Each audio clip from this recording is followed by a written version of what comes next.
if 5% of a population have a certain belief or support a certain idea, they can have this huge effect on society.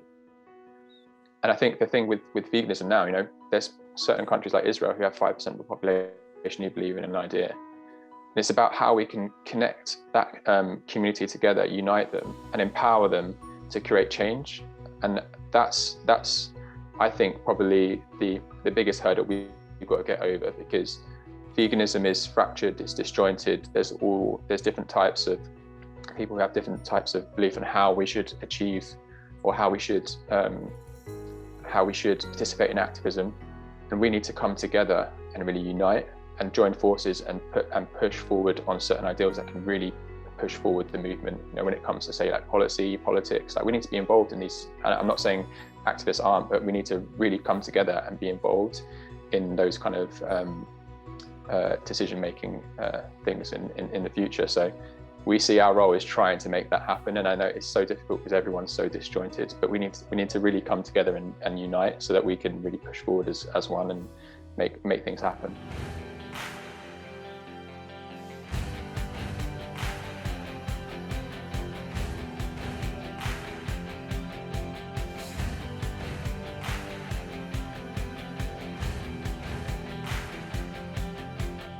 Hey everyone, welcome back to Creating a Vegan World. My name is Andrew Alexander. Today we're interviewing Lewis Foster. He's co-founder and CEO of Grazer, and his attempt to bring the vegan community together and why this is such a vital role in advancing the vegan movement forward. So thank you for joining us, Lewis. Thank you for having me. Pleasure to be here. Definitely. And right before we went on air, you said some really great statistic as far as 50% of the people as 18 to 34 tried veganism in the UK last year. But there's a lot of people that dip in and out. So you want to talk about that a little bit more? Yeah, so 56%, it's actually 16 to 29-year-olds. Sorry, I think I got it wrong in the beginning. But so 59% of 16 to 29-year-olds in the UK tried a vegan diet last year. So that's a huge part of the population who are at least considering veganism and exiting. So, I mean, obviously I would say they're doing it for diet purposes and not necessarily ethical purposes. But it's still a huge proportion of the population who are open to the idea of at least attempting a vegan diet. And I think that goes to show, where we're at today in terms of the mindset of population, how we're changing perceptions around veganism. But also goes to show that perhaps the stickiness within the vegan community isn't quite there. We're not making these people stay, or we're not making enough of these people stay. So we need to improve when it comes to the stickiness factor of the vegan movement, for sure. Absolutely. And I mentioned my other interviews, and for people just tuning in right now, so I've been vegan since 2017, and the only reason I went vegan is because of a weekly potluck dinner in a community in Boulder, Colorado in the United States. So every Saturday I would go there, they would invite me out during days of the week, we go hiking, and it was really that community that allowed me to stick with it. And not just with veganism, but in all areas of my life. So when I switched from employee to business owner entrepreneur, I moved in a house with two other aspiring entrepreneurs, and it's really that community that sticks us together. So do you have more time to talk about the specifics of what your app is doing and what you want to get out of it? Yeah, sure. So we're called Grazer. We're a dating and friend finding app for vegans and vegetarians, but we're really on a mission to unite and empower the plant-based community. We see our role as being the connector for the space. And we think, I mean, obviously as you do, but we think the world needs a plant-based revolution, and Grazer is here to both facilitate and hopefully accelerate it. We think we've highlighted a huge opportunity to add value into people's lives, but also to create a brand that can really be pushing forward the kind of vegan ideals into the world. So yeah, we hope to have a huge impact, not just in the dating and friend finding space, but in how we can, as we mentioned before, create a more stickiness factor in the community, connect people both online and offline, making veganism more fun and pushing it further into the mainstream. Absolutely. Are there other specific areas you're going into, such as like business, professional networking, or just friendships, activities, and can you elaborate more on that? Yeah, so I mean, our focus is going to be, I guess most of our focus will be on dating. Dating is a huge issue within the vegan space. online, so on mainstream dating apps, 41% of online daters are put off when someone mentions the word vegan in their profile. And compatibility of diet ranks higher than values, sexual chemistry, and even attractiveness. So it's a real big sticking point, and it's kind of got this polarization where we have people who are meat eaters are put off by vegans, and vegans really want to date another vegan. So we're trying to create a space where like-minded people can connect.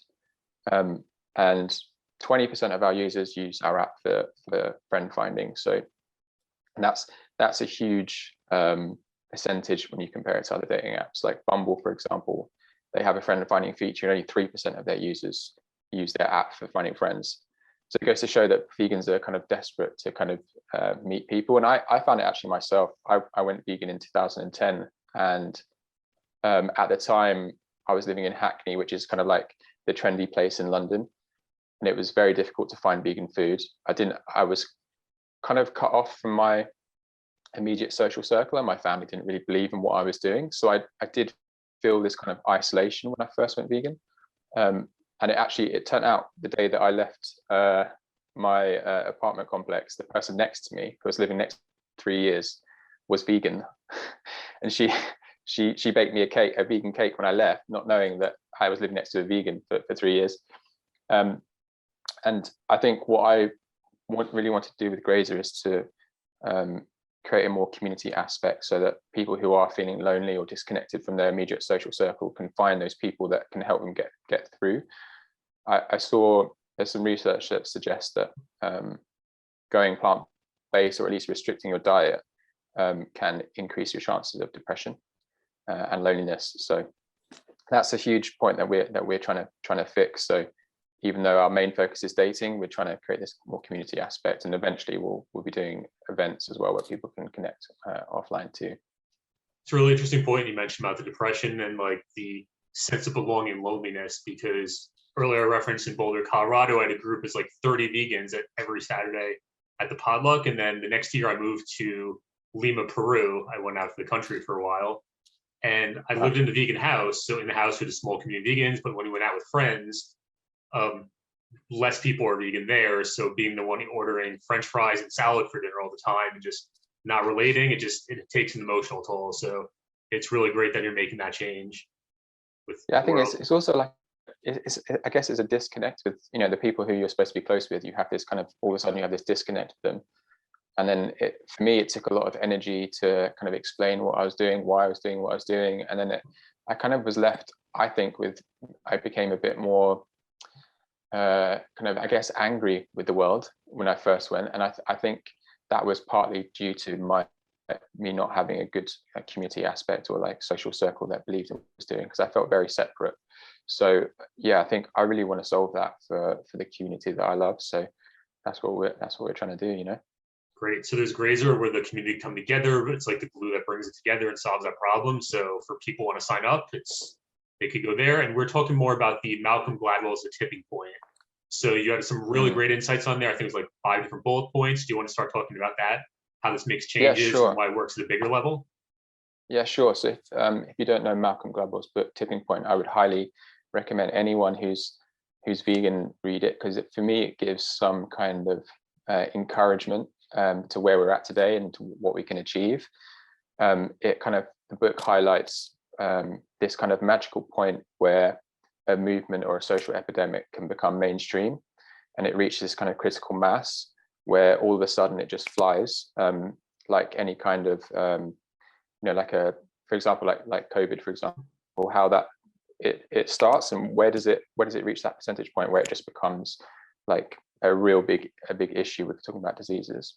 But if we're talking about a social movement, he highlights there's kind of this magical point where if a percentage of the population believes in an idea, he highlights it as 10%. So we need to hit this magic marker of 10% of the population believing in something, and then we can push it almost immediately into the mainstream. So but there's a few factors that have to be in place before that can happen. One is, which is our main focus, which is having a connector within the space. Connecting people together can really spread and grow ideas faster. And we like to think of it as if we can connect a few people together, we can like plant a few seeds here and there, and then they can nourish it with their community, and all of a sudden, does that breed activism, entrepreneurship, or even just creating more fun and stickiness community? And then we've achieved our goal of helping, if we can spread veganism even just a fraction of a percent, we can speed up its growth all across the world. So our role, we see, is very much the connector in the vegan space. And yeah, there's a couple other factors that I think probably we should go into. Like, one is called the law of the few, which is a few people of the population have to do most of the work for the community. So he describes 20% of the population have to do 80% of the work. So basically, we need to connect together a community that's willing enough to participate in activism, entrepreneurship, or creating a community space to really push the movement forward. And the last one is stickiness factor. So we kind of discussed this before, but how we can create messaging within the community that can really help keep people on board. So we want to make veganism fun. We want to make it feel like this kind of FOMO kind of thing that's happening. And I think that kind of brand of veganism is changing. We see like the older generations, that stat I mentioned before, about 41% of online data is put off by the word vegan. That's actually changing with the younger generation. So now 35% of Gen Zs in Europe are actively seeking a vegan partner, even if they're not vegan themselves, because they see a person who's vegan as being potentially more interesting, more attractive, and more healthy.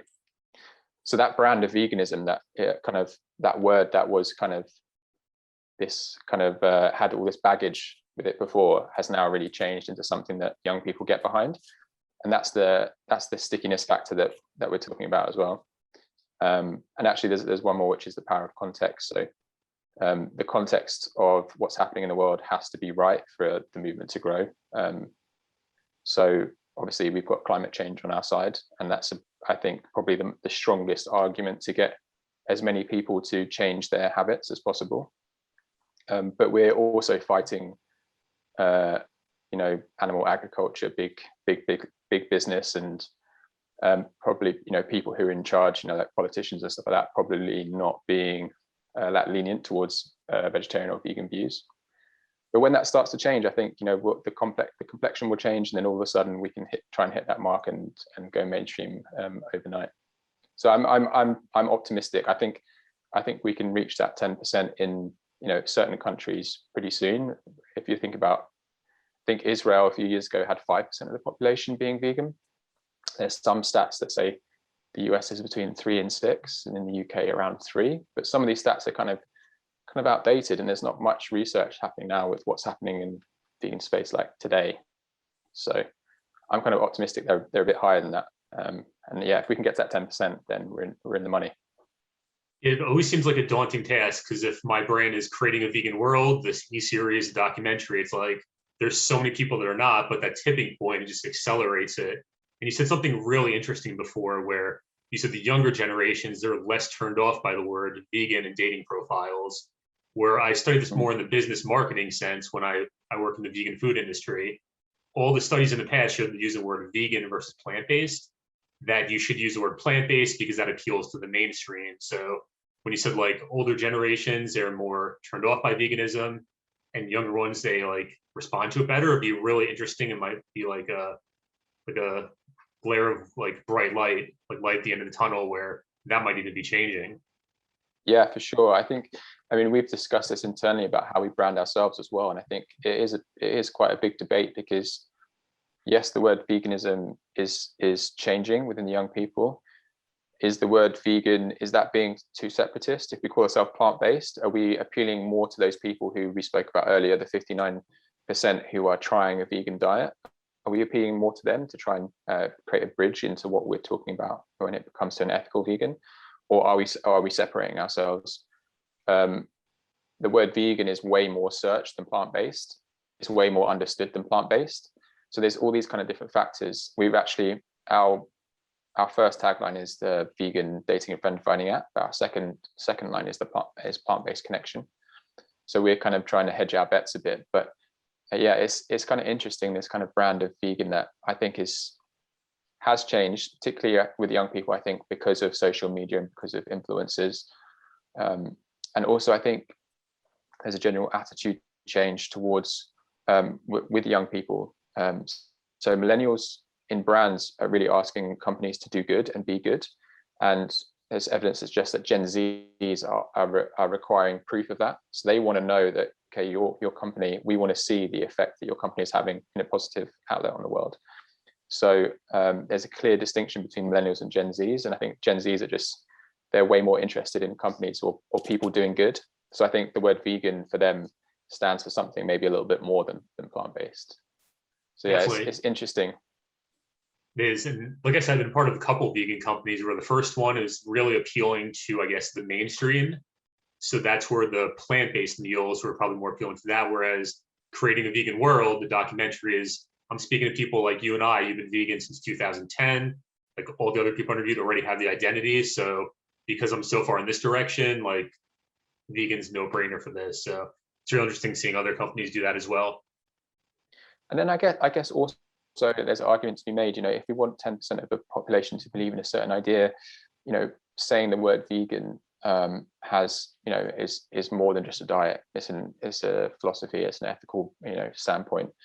And, I think it's important that 10% of the population aren't plant-based dieters. They're vegans who want to push for, animal rights and all those kind of things. So maybe there's something to be said about, branding yourself as vegan compared to plant-based. But yeah, it's definitely a difficult one to kind of navigate between how your brand sits and what your messaging is. Because as we mentioned earlier, it needs to be sticky, So creating something that's fun but also gets across the point of view that you want is really important. So I was watching a documentary recently on the Daily Show, and they were covering the NRA, which is the National Rifle Association in America. And they were exploring how influential they are when it comes to law and the effect they have on politics. Like I think they sponsored Trump in his race. I think it was 30 million. It's either 30 million or 3 million. Don't quote me. But basically, they found that they have a huge influence on politics, and not. There's only 5% of the American population are members of the NRA. So they make up 5% of the population, and not all Americans agree with the stuff they're putting into politics, like some of the laws. Like there's one where they don't allow the people who are looking through gun licenses to have computers. So they have this huge database that is still using paper filing, because they want to make it harder for people to be able to look at who's bought guns, and when there's cases about people with shootings, they want to make it harder for them to discover the data around the guns. So they're doing all these things to kind of dampen down gun control, which not many Americans actually believe in, yet they have this huge power and weight in the political world. And it just goes to show that, if 5% of a population have a certain belief or support a certain idea, they can have this huge effect on society. And I think the thing with veganism now, there's certain countries like Israel who have 5% of the population who believe in an idea. And it's about how we can connect that community together, unite them, and empower them to create change. And that's I think probably the biggest hurdle we've got to get over, because veganism is fractured, it's disjointed. There's different types of people who have different types of belief in how we should achieve, or how we should participate in activism. And we need to come together and really unite and join forces and push forward on certain ideals that can really push forward the movement. When it comes to, say, like politics, like we need to be involved in these. I'm not saying activists aren't, but we need to really come together and be involved in those kind of decision-making things in the future. So we see our role is trying to make that happen. And I know it's so difficult because everyone's so disjointed, but we need to really come together and unite so that we can really push forward as one and make things happen. And it's extremely powerful when we come together. One of my first business mentors, he said the quote, I believe, was ecosystems outlast organisms. So he's saying in reference to, like, when I was a solopreneur doing everything myself, I only have limited scale, But in this example with creating a vegan world, I touched base with so many different people. I found one company doing a great thing. I connected them with a marketing person, and bringing even those two together, that marketing person could really make the company really get out there in the marketplace and do great things. And it's For just sure. use those one connections that's the best part in seeing it here. And you're able to do that at the scale of millions of people, whereas I think I interviewed like 30 people so far on this channel. Yeah, I think that is super important. Everyone has got a certain specific skill set and interest, and if we can bring together those people and use everyone's skills to push forward a movement, that's when we can really make change. So connecting for me is probably the biggest thing that we need to get over, or we need to achieve a better way of connecting in the vegan space for us to push it forward faster. So Absolutely. And what's the website people could go to download your app and use it? yeah, so you can go to grazerapp.com, or on the App Store, just type in Grazer and we'll be there. We're free, and yeah, we're in the process of doing some great things. So yeah, check us out. And yeah. I heard this phrase before, that some of the best products are considered effective when they're no longer needed. So example of a dating app, once people are connected, that's no longer needed. But the bigger picture of your company, when the world's really brought together in the veganism, we hit that 10%. What does the world look like when you're done, and the final outcome for everything you want to do? Can you describe that a little bit? Yeah, sure. I mean, I think it's really difficult to predict, what the future will look like when the majority of people are vegan. I mean, I see certain things that will have to change. For example, like subsidizing animal agriculture. Like we pay taxes to subsidize meat and dairy, which I think is crazy. I think those kind of things will change. I think maybe there'll be a day when killing an animal, whether it's for food or in any regard, will be illegal. And I think that is something that I think we could really achieve. Hopefully in my lifetime. But yeah, I see a world that's way more conscious about how we affect the world and the animals around us. I recently actually just came from Vegan Camp Out last week, which is a big vegan festival in the UK, in Birmingham. 11,000 people came to this festival. I would say 99% of them are vegan. Huge. It just felt like there was this kind of energy in the air where everyone was kind of excited to meet people who live by the same values as them. And I think this connectivity and this kind of energy that it brings when everyone kind of sees that an outlook on life kind of similar is quite magical. And when people left the event, there was like an aerial shot when people left the event of the space, and it was completely clean. Like everyone picked up after themselves. It was just grass, almost like before people even arrived. And they compared it with another festival in England, and there was just tents and just rubbish everywhere.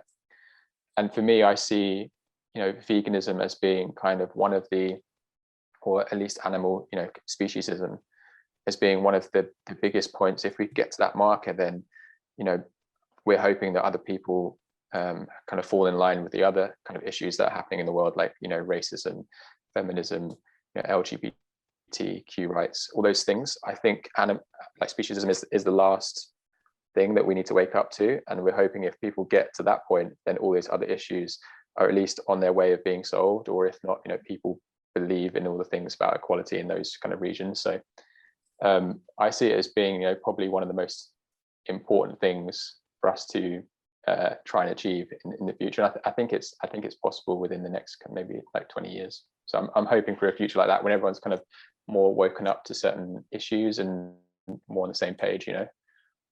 Definitely. Yeah, I interviewed Mark Winston from Vegan Launch on this channel. I did an interview about the vegan financial system, and he says like a lot of the things like aggression, war, violence, like there's something about veganism that could help alleviate those things in the world. So I know from your experience, you mentioned something like speciesism. Once people understand it, like you said, the example of the campground was clean, this and that. What do you feel that is? Do you think it's just like compassion in the hearts, caring, or what do you think is at the center of our emotions that is responsible for that? I think most people who go vegan are at least aware of climate change and environmental issues. And I think they're just generally more conscious of how they live. So I think being in an event where people are way more in tune to that, it's almost, you would stick out if you were the person who was disregarding those issues and throwing rubbish everywhere. So this kind of like mentality that kind of, I guess it's this kind of I wouldn't describe it as mainstream, but if a certain percentage of the population, say like at that camp out, 99% of people were vegan, 99% of people believed in climate change and wanted to reverse the effects of, you know, the environmental damage, you're not going to get people kind of trying to stick out in that, you know, that 1% trying to stick out by making a problem by throwing rubbish everywhere and not cleaning up after themselves.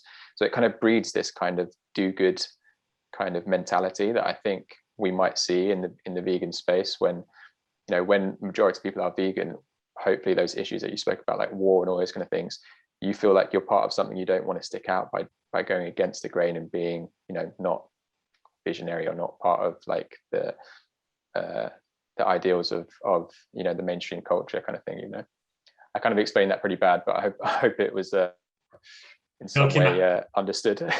Came out good. Then I guess the final thing we talked about just before was, I guess, the worst case scenario. Like, what's the urgency for people maybe at the individual level to join together, as well as the big social level? Yeah, well, I guess the worst case scenario is we go past the point of return when it comes to climate change, and we can't even function on the planet anymore. So the idea of veganism or any kind of animal life would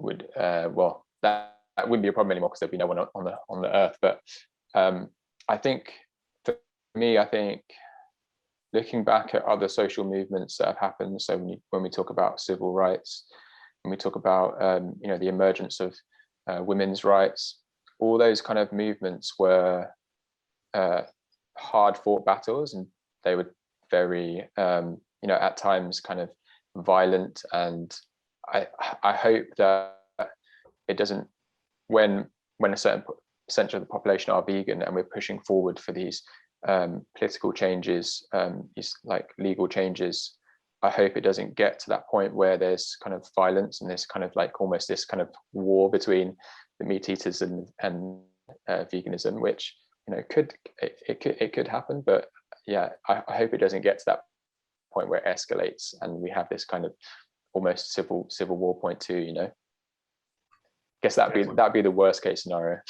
Yeah, I should have ended on the best case scenario because the vibe sounded so much better when you were saying that. So not to end the interview on that. So I guess one more question, I guess, if you would define speciesism and describe that to people who are not familiar with the term.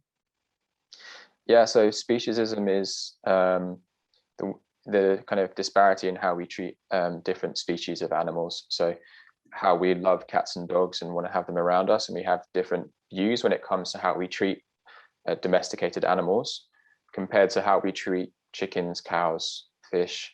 There's a huge disparity. We see some species as food, so it means we can kill them, we can treat them in whatever way we want because we eat them, so it's fine.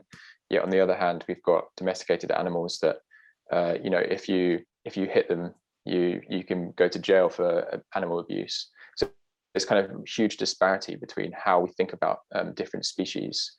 So yeah, that's speciesism, and I think, you know, that has started to change as well. How the kind of mentality towards different species, I think, is we're beginning to get there. And I think for some reason it takes cute animals to do it. So like how we treat dolphins, people are up in arms about how we kill dolphins. Yet, you know, killing a salmon or a haddock or whatever is fine because they're not as cute, you know. So I hope we can change some of the perceptions of how we treat those different animals.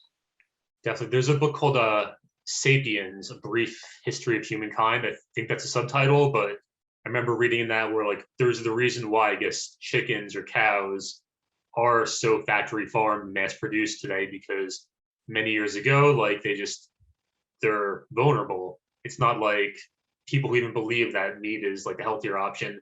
It's not like that's the healthier option of all the animals. It's like, what if you put a bunch of tigers together and like that was the food humans ate? Like they'd fight back. So it's just amazing how so many generations ago this type of thing is forgotten and it's just accepted as norm. So people understanding 100%. speciesism is really a big thing right there. So one last time, I guess go ahead. I guess the other thing is like, you know, how the mainstream or Western society views like eating dogs in is it China, I think it is, and they have that kind of dog eating festival and stuff. You know, we're up in arms about that, yet you know we're so happy to kill cows and pigs and whatever closer to home. You know, especially, you know, you talk about the arguments towards why we view dogs differently when it talks about intelligence and stuff, when pigs are way more intelligent than dogs. So those arguments kind of fall flat. Yeah, it's interesting how there's such a huge disconnect in that regard. Yeah, there's really no basis. It's just cultural norms and fighting against that, which is probably a topic for another interview. Yeah, for sure. Cool. I guess one last time, you want to give the name of your website and where people can find your at. Yeah, so you can find us at grazerapp.com, or if you go to both the App Store, Android, Google Play, just type in Grazer and you can see us there. Awesome. Thank you so much for taking time for the interview, Lewis. Thank you for having me.